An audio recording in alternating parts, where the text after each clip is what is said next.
Continuing now with our lead story, will terrorism bring down the Obama administration? With us now, Professor Mark Lamont Hill teaches at Columbia University. Okay, you heard Morris and I bloviate, and you read my talking points memo. Yeah, you converted him.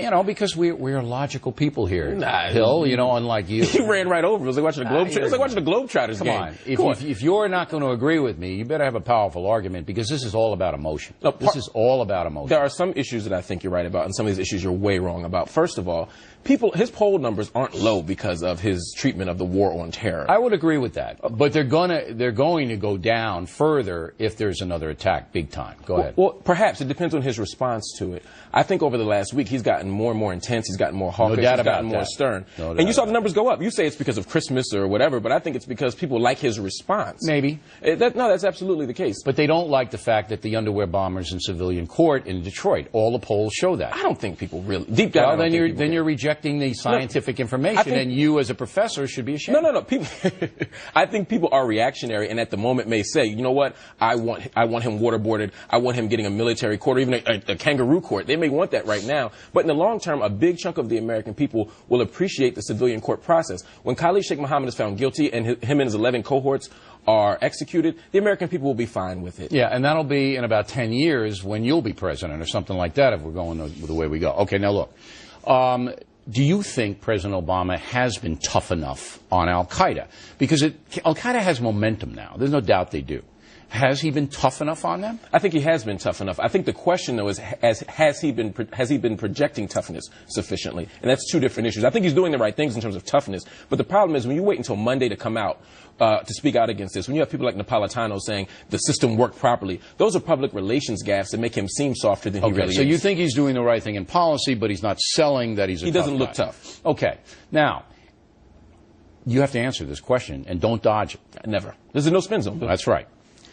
He's ordering drones dropped on people who have not been convicted of anything, have not been read their rights, don't have a lawyer, may be innocent, and he kills other people sitting at the table with them, with drones. Absolutely. Okay? That's what he's doing. Absolutely. All right. How can you square that with a guy like Khalid Sheikh Mohammed being dragged in to a $100 million dog and pony show here in New York City?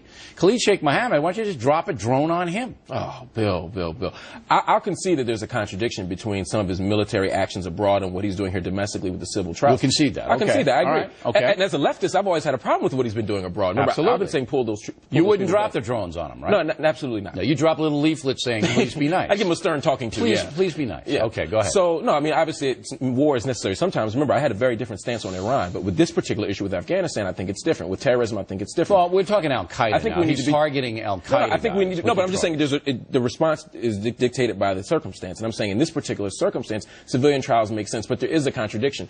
If anything, you'll see his polls begin to go down because those of us on the left who are anti-war will continue to see him sending drones, continue to see him ramping up troops in Afghanistan. Those are the issues. How can you be anti-war when someone's attacking you? I don't get how you can be anti-war when al-Qaeda is continually attacking us. How do you square that? I'm not anti-war of necessity. I'm anti-war of choice. Okay, but we're talking about this war. So but against al-Qaeda. But that's what anti-war means. It doesn't mean that we're going to sit there and hand out flowers. So you're pro-war against al-Qaeda? I'm absolutely against fighting and defending ourselves against al-Qaeda. Absolutely, I have no. You're for that? I'm absolutely for that. Okay. I have no problem with that. And I think Obama has been very stern about saying he has no problem with that. Well, he's dropping drones on him, so obviously he doesn't have a problem. He has no problem being hawkish in general, I would argue. So that's not my concern here. But the question is, again, do the American people perceive him as being sufficiently tough on this issue? No, they don't. And those of us on the left feel like he might be even overreacting to terrorism. But you guys don't have the numbers. See, look, and again, I'm sorry to use a hypothetical. We usually don't do that.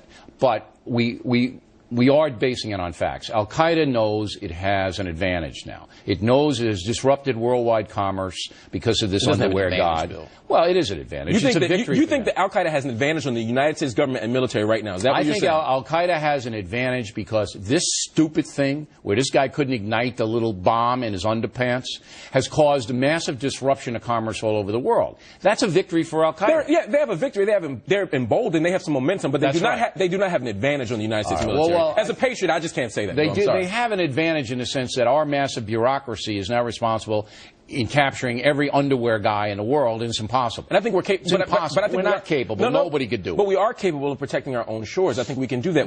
Even with the underwear guy, it wasn't a failure. The point of the matter is that these guys are sitting there in Pakistan and Yemen going, we got to do this again, and we got to do it fast. Absolutely. Oh, you agree with that? That's the war strategy. Absolutely. All right. So say they do it again. And are successful. Obama's done. He's not done, but he has a severe challenge. If we learn anything in politics, that people have 9 lives. He can absolutely recover from it. But it will be a major hit if he does not respond appropriately. He has to be more. What is he going to do? He has to be more hawkish than George Bush was on 9/12 if that happens. If we get hit again and there is blood in the street in this country, he will not be elected again in 2012. I guarantee it. Look, Bush was elected twice because of his response to 9/11. That's why. That's why he was elected. There's no doubt about that. Right.